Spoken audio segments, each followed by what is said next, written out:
Hi, and welcome to Quid Pros Quo. I'm Zach. And I'm Rin. And today we are continuing our world building series by talking about technology. So, when you are creating a fantasy world and when you're creating a fantasy culture, you're going to need to decide on a technology level for that society. So, Rin, what are some ways that we can figure out what is going on with technology inside of our world building? I think that looking at different historical epochs is a great way to decide kind of the vibe of your story. So if you choose the Bronze Age, there's going to be very different technology from a sci-fi set past the Information Age. Yeah. And we will have an episode coming out on all these different historical epochs, and we're going to call it the Achievements episode. So keep an eye out for that in a couple weeks. But they're also specific to different civilizations. So Bronze Age is something different in China versus Bronze Age Egypt. Yeah. So because societies that are geographically isolated go through and have different resources because of that geographical isolation are going to undergo progress at different rates. Yeah, and the technologies that they're going to develop are going to be different. So keep that in mind if you're lifting from a historical technological epoch. If you're writing sci-fi, it's time to get speculative. And one of the keys of speculative science fiction is this quote by Arthur C. Clarke, where he said, "Any sufficiently advanced technology is indistinguishable from magic." The reverse also works. Any sufficiently understood magic is indistinguishable from technology. So think about it like this. If you were thrown into a wormhole, right, and you popped out inside of the Roman Empire circa 30, Common Era, with your smartphone, how would Romans understand your device? It's a polished black rock that can tell time, it can create light, it can add numbers, and it can add numbers faster and quicker than anything that they've ever seen before. It can represent numbers that you can't even write down, right? It can represent pi. It can represent E, if Euler's number, if you care about that. And it can create highly detailed paintings in an instant, right? You don't need to sit for a painting. You can just say, okay, smile, boop, right? And then you have what they would consider a painting because they don't have any conception of a photograph. It would seem to be magical to them because it's so far removed from their learned everyday experience. The other thing is that you should also consider how you interact with technology inside of your life, right? The vast, vast majority of people don't understand how the technology they use works. And I will go so far as to say nobody on this planet understands how every single piece of technology that they use works, right? And you don't need to. But if we were to sit down together and I were to ask you to explain how a message that you typed out on your phone gets to your friend in El Salvador in seconds, you'd probably end up realizing, that's pretty magical, right? Yeah. You just know that if you do this action with this device, then this effect will happen, which is effectively, many times that's how people would think about magic inside of pre-industrial cultures. If you do this, then this will happen, right? And they don't need to understand all of the steps in between.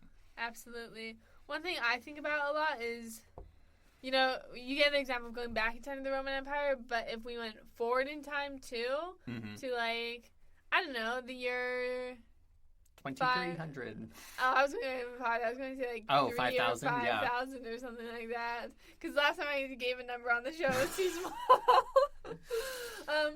But if you go to if we went to a Star Wars galaxy and brought our cell phone, they also probably would not know how to use our cell phone. Even though I know it's technically a long time ago in a galaxy far, far away, but because it's far away, all the time it takes to get there, it could be happening simultaneously to us. It could be happening in our future, but now by the time it's God to us in the past. Anyways, wibbly wobbly timey wimey.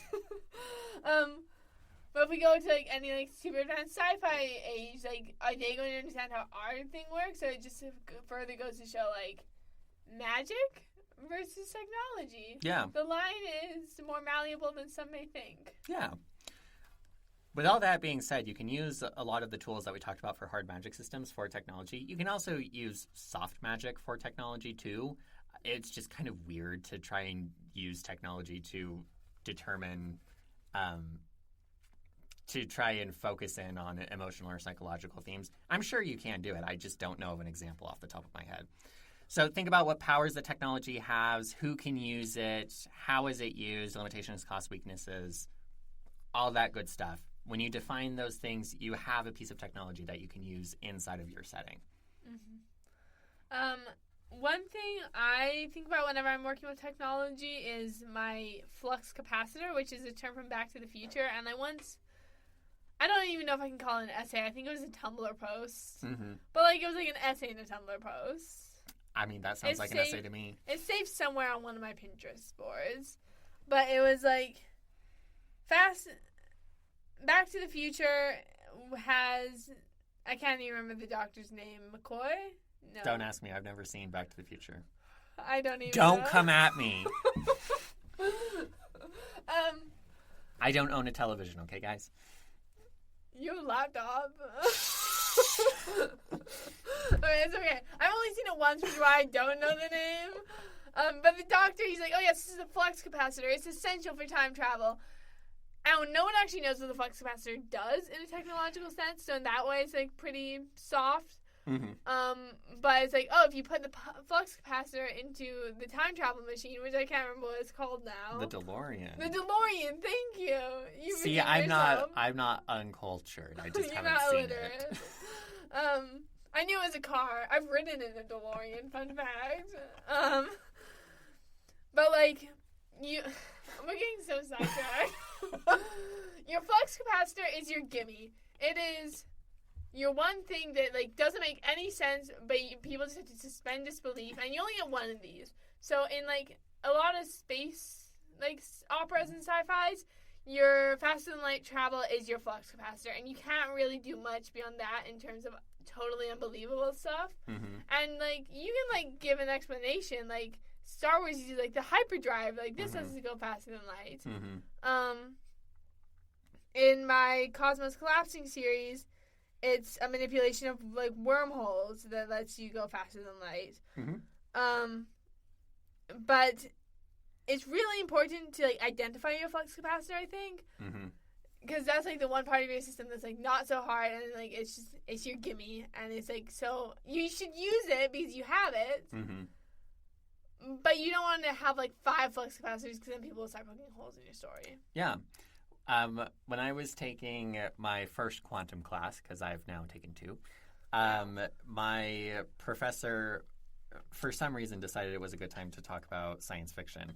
And he said, you get 1 lie and 1 miracle. And that was exactly what he was talking about, is that, okay, your lie is that faster than light travel is possible, whatever. Your 1 miracle is some kind of, like, some fluke sort of thing. So when I think about the Illuminae files in the second book, Gemini, you have, this is a spoiler, so, I mean, it's an old book, but just FYI, it's a spoiler. You have one of the viewpoint characters who dies, but then you also have this kind of parallel universe time travel timey-wimey thing that brings back that character so that they can show up inside of the third book. That's your miracle, right? Yeah. So there you go. The lie is, time travel, timey-wimey, wibbly-wobbly stuff. But the miracle is, oh, we get to bring back this character. Yeah, because absolutely. it's YA. Anyway. Resurrection tropes are something I could do like a whole episode on, I think. We should. Misdirection trope? Yeah. I said resurrection. Oh, the resurrection trope. We could also do misdirection trope. Either one, that works. It's a shell game. Okay. You're right. Yeah, so in this episode we've talked about like deciding technology levels. We talked about like how any sufficiently advanced technology is indistinguishable from magic and the reverse. We talked about questions for a hard magic system again. And we talked about flux capacitors, gimmies, lies, and miracles. Zach, do you have anything else to add? Go forth and play with technology in your stories. If you try to do it in real life, you might blow yourself up. Don't do that. Definitely don't. We are not endorsing that. Okay, this has been Quid Pros Quo. Thank you so much for joining us. We'll see you next week. Quid Pros Quo is hosted by DC Winters and CK Jensen.